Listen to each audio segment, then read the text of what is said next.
Bonjour et bienvenue donc dans votre matinale économique et géopolitique. Ce matin, nous décryptons les mouvements qui façonnent les marchés et les rapports de forces internationaux. La Chine manœuvre subtilement entre Moscou et Washington, consolidant son alliance stratégique avec la Russie tout en maintenant un dialogue calculé avec les États-Unis entre commerce et lignes rouges géopolitiques. Et pendant ce temps, l'Occident s'organise. Washington, Tokyo et Bruxelles lancent un partenariat sur les minéraux critiques pour réduire leur dépendance à Pékin, une stratégie qui illustre comment sécurité nationale et économie se mêlent désormais. Sur le front russe, les sanctions pèsent, mais ne suffisent pas à freiner les opérations militaires, soulignant la complexité d'une coercition économique dans un contexte multipolaire. Et sur les marchés, Alphabet, SpaceX et les géants de l'IA redéfinissent la frontière entre innovation technologique et enjeux financiers, entre investissement massif et volatilité des cours. En l'espace de 24 heures, Pékin a tendu la main à Moscou puis à Washington, mais pas dans le même langage. La chronologie est éloquente. D'abord, une visioconférence entre Xi Jinping et Vladimir Poutine, au cours de laquelle les deux dirigeants plaident pour un renforcement de la coopération sino-russe au nom de la stabilité mondiale. Quelques heures plus tard seulement, Xi s'entretient par téléphone avec Donald Trump, un échange que le président américain qualifie lui-même de long et approfondi, de conversations rapprochées mais de logiques fondamentalement différentes. Avec Moscou, Pékin affiche une coordination stratégique assumée. Les deux capitales revendiquent leur statut de grande puissance responsable et membre permanent du Conseil de sécurité de l'ONU.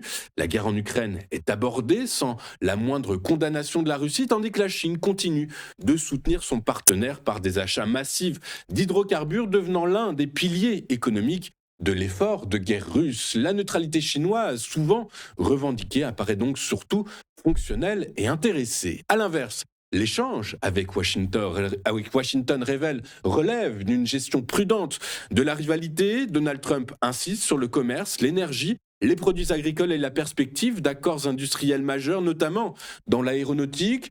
Xi Jinping, lui, recentre immédiatement le dialogue sur Taïwan, qualifié de dossier central des relations sino-américaines. L'appel à la prudence sur les ventes d'armes américaines à Lille rappelle que, malgré le dialogue, les lignes rouges restent strictement inchangées. Les silences de cette séquence sont tout aussi révélateurs. Ni les terres rares, pourtant utilisées récemment par Pékin comme levier de pression, ni le Venezuela, ni l'expiration imminente du traité New START sur les armements nucléaires ne sont mis en avant publiquement. Ces sujets sensibles sont volontairement relégués au second plan afin de préserver une séquence diplomatique fragile. Bref, au final, cette double séquence diplomatique illustre une réalité claire. La Chine consolide son axe stratégique avec la Russie tout en maintenant avec les États-Unis un dialogue tactique destiné à contenir les risques et non à réduire la rivalité. La stabilité invoquée n'est pas une détente, mais un équilibre précaire dans un monde en recomposition. À Washington, un nouveau partenariat a été scellé avec le Japon et l'Union européenne. L'objectif est explicite, réduire la dépendance des économies occidentales à la Chine, devenue centrale dans l'extraction et surtout le raffinage des minéraux indispensables aux technologies modernes, smartphones aux avions de chasse jusqu'aux véhicules électriques. Pékin contrôle aujourd'hui plus de 80% de certaines étapes clés de la chaîne de valeur. Cette domination ne repose pas sur un avantage naturel, mais sur une stratégie industrielle de long terme combinant subventions massives, maîtrise des capacités de raffinage et intégration verticale. Les récentes restrictions chinoises à l'exportation ont levé toute ambiguïté. Les minéraux critiques sont désormais un outil de coercition économique. Et face à ce constat, Washington et ses alliés opèrent un tournant doctrinal. Le marché n'est plus considéré comme un arbitre suffisant. Le nouveau cadre prévoit des prix planchers, des subventions ciblées et une coordination accrue des politiques commerciales. Bref, une rupture assumée avec le dogme du libre-échange au profit d'une logique de sécurisation stratégique des flux. Mais cette stratégie a un coût. Produire hors de Chine implique des chaînes d'approvisionnement plus chères, des normes environnementales plus strictes et des rendements à court terme plus faibles. Autrement dit, la résilience se paiera par une hausse des coûts potentiellement inflationnistes pour certaines filières industrielles. Bref, Le message politique est néanmoins clair. Les minéraux critiques ne relèvent plus seulement de l'économie, mais désormais de la sécurité nationale. Les États-Unis, le Japon et l'Union européenne cherchent à bâtir un commerce préférentiel au risque de fragmenter davantage le commerce mondial. Première étape, identifier et financer des projets d'extraction, de raffinage et de recyclage hors de Chine via un futur protocole entre Washington et Bruxelles. L'alliance pourrait par ailleurs s'élargir au Mexique et à d'autres partenaires dits compatibles. Et derrière ce partenariat se dessine en réalité une réalité plus large. La transition énergétique et numérique s'inscrit désormais dans une logique de rivalité géopolitique où l'efficacité économique cède progressivement la place à la sécurité et à la puissance. À 4 ans de l'invasion de l'Ukraine, l'Union européenne estime que ces sanctions ont un impact réel sur l'économie russe tout en soulignant leurs limites. Les recettes pétrolières ont chuté de moitié en janvier, l'inflation frôle les 6% et les taux d'intérêt atteignent 16%. Et selon David O'Sullivan, envoyé spécial de l'UE pour les sanctions, la Russie est désormais piégée dans un contexte militarisé au détriment du secteur civil, fragilisant sa croissance à long terme. Je vous le rappelle, l'UE a imposé 19 séries de sanctions touchant plus de 2700 individus et entités et ciblant des secteurs stratégiques comme l'énergie, l'aviation, bien encore les technologies de l'information. Les mesures techniques visent à limiter aux composants critiques, cartes mémoire, circuits imprimés, lecteurs optiques, utilisant des drones et missiles. La surveillance des réexportations via l'Asie centrale, le Moyen-Orient et certains ports indiens illustre la complexité tactique de la mise en œuvre. Mais sur le plan géopolitique, Moscou reste actif et résilient. Les forces russes ont doublé l'usage de drones et de missiles par rapport à janvier 2025, concentrant leurs attaques sur les infrastructures ukrainiennes pour maximiser l'effet stratégique. La Chine, alliée discrète mais influente, offre un soutien économique et diplomatique sécurisant des flux commerciaux et financiers et protégeant Moscou sur la scène internationale. Cette situation souligne ainsi l'efficacité relative mais graduelle des sanctions. Elles pèsent sur le budget et la capacité de guerre russe, mais ne provoquent pas de désescalade immédiate. L'enjeu pour l'UE reste de concilier pression économique, coordination internationale et contrôle stratégique des technologies tout en surveillant les contournements et les alliances qui permettent à la Russie de prolonger ses opérations militaires. Au final, sanctions et coercition économique demeurent des instruments complexes, graduels et imparfaits, révélant les interactions entre économie, diplomatie et géopolitique dans un conflit qui se prolonge. Le marché du travail américain démarre 2026 sur la même note qu'il avait terminé 2025, c'est-à-dire au ralenti. Et selon le dernier rapport ADP publié hier, les entreprises américaines privées n'ont créé que 22 000 emplois en janvier, soit 2 fois moins que prévu par le consensus qui avait modélisé 45 000 unités. Une contre-performance qui entérine l'essoufflement du principal moteur de la croissance américaine. Sans le secteur de la santé et de l'éducation, le solde aurait même été négative. Ces activités à elles seules ont généré 74 000 postes masquant des destructions nettes ailleurs. Depuis un an, la mécanique est bien rodée. Ce sont les secteurs défensifs qui portent l'emploi tandis que l'investissement privé et la demande cyclique perdent de leur vigueur. Le rapport décrit un marché figé, peu d'embauches, peu de licenciements et surtout beaucoup d'attentisme. Le marché de l'emploi ralentit, résume en clair les économistes. Les entreprises temporisent face à des coûts financiers élevés et une visibilité macroéconomique réduite.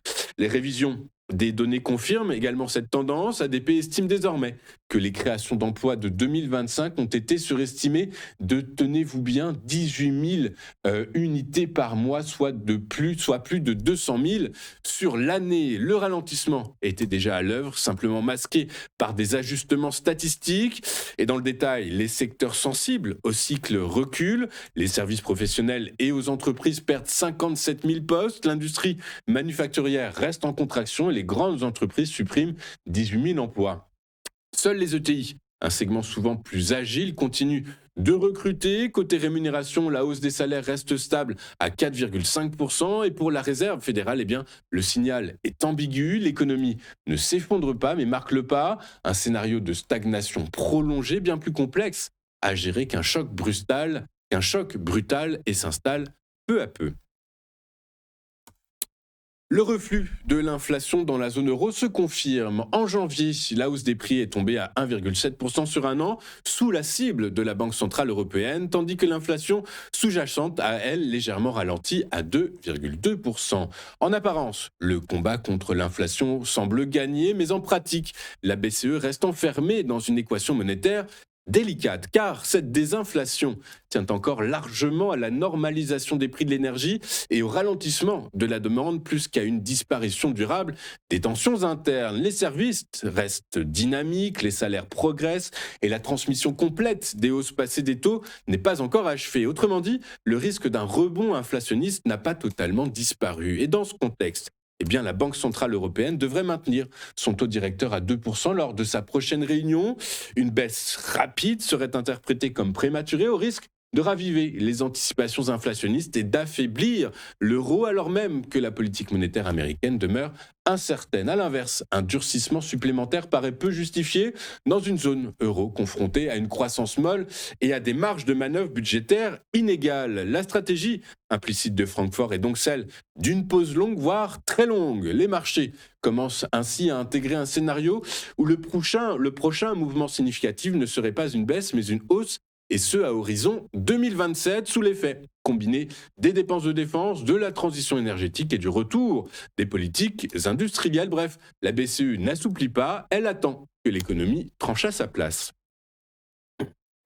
Enfin, Alphabet, maison mère de Google, et les futurs géants technologiques SpaceX, OpenAI et Anthropic sont au centre d'une dynamique financière intense qui illustre la double course aux innovations et aux capitaux. Alphabet a publié des résultats supérieurs aux attentes pour le T4 avec une croissance de 48% du chiffre d'affaires cloud, un carnet de commandes de 240 milliards de dollars et 750 millions d'utilisateurs actifs pour son application d'IA Gemini. Pourtant, la bourse a réagi négativement. La maison mère de Google prévoit en effet 175 à 185 milliards de dollars d'investissement en 2026, plus du double de 2025 et principalement dans les infrastructures cloud et la capacité de calcul pour l'IA. Ces dépenses massives, bien qu'indispensables pour maintenir sa domination technologique, suscitent, vous vous en doutez, des inquiétudes sur la rentabilité à court terme et la volatilité de l'action.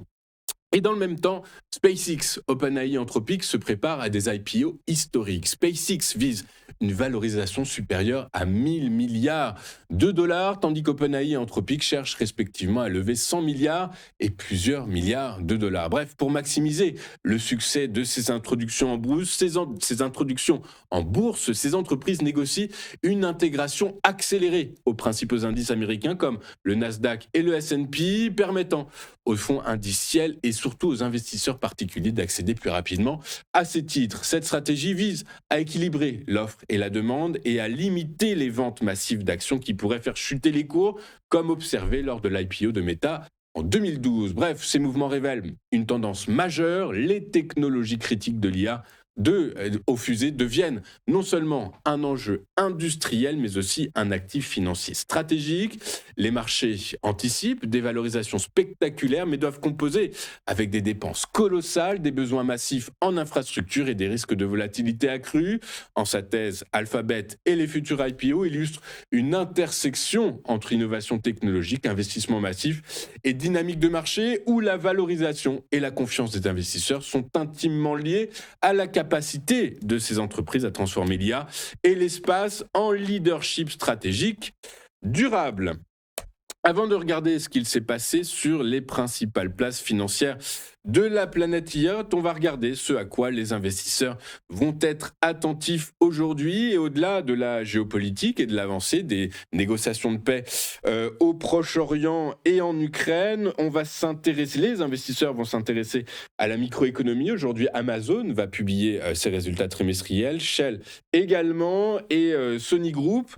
Côté macroéconomie, écoutez, on ira chercher des catalyseurs du côté de de la politique monétaire de la BCE, puisque on aura tout à l'heure à 14h15 donc la décision de la Banque centrale européenne sur a priori un statu quo de sa politique monétaire. Et un peu plus tard, c'est le rapport Joel sur les nouvelles offres d'emploi aux États-Unis qui sera à surveiller de très près. Inutile de vous rappeler que concernant la politique monétaire en Europe, c'est le discours de la présidente de la Banque centrale européenne, Christine Lagarde, qui sera surtout à surveiller de très près. On regarde désormais ce qu'il s'est passé sur les principales places financières de la planète hier. Et en Europe, les principales places boursières ont terminé en ordre dispersé, reflétant des secteurs aux dynamiques opposées. Le secteur de la chimie a tiré les bourses européennes, porté par l'espoir d'un assouplissement du système européen de quotas d'émissions qui réduirait les coûts énergétiques. À l'inverse, Heidelberg Materials a plongé de près de 10%, pesant sur l'immobilier et les matériaux de construction, tandis que la tech et la pub ont poursuivi leur repli, inquiets de l'impact de l'IA sur leurs modèles économiques. Sur le plan macroéconomique, cette fois-ci, l'inflation de la zone euro a donc ralenti à 1,7%, comme on l'a vu en janvier, en ligne avec les attentes, confortant les anticipations d'une pause de la BCE sur ces taux. C'est tout à l'heure à 14h15, comme on vient de le voir. La politique monétaire reste prudente, donc face aux tensions géopolitiques et à un contexte économique globalement modéré. Résultat des courses hier à Paris, le CAC 40 a progressé de 1,01% à 8262 points, tandis que le DAX a reculé, lui, de 0,52%, et le FTSE, lui, a par contre gagné 0,85%. Aux États-Unis, Wall Street a terminé en ordre dispersé hier, les investisseurs restant prudents face aux valorisations élevées des valeurs tech et à l'impact de l'IA sur leur modèle économique. Les valeurs technologiques restent sous pression.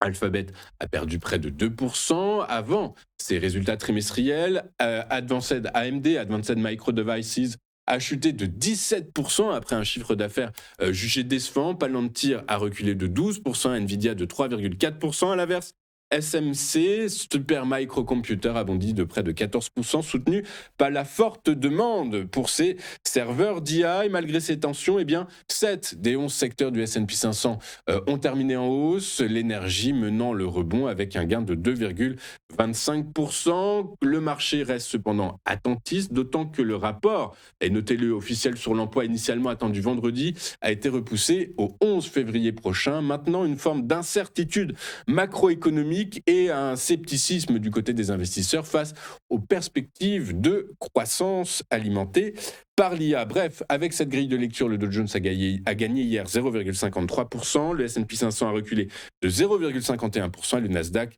de 1,51%.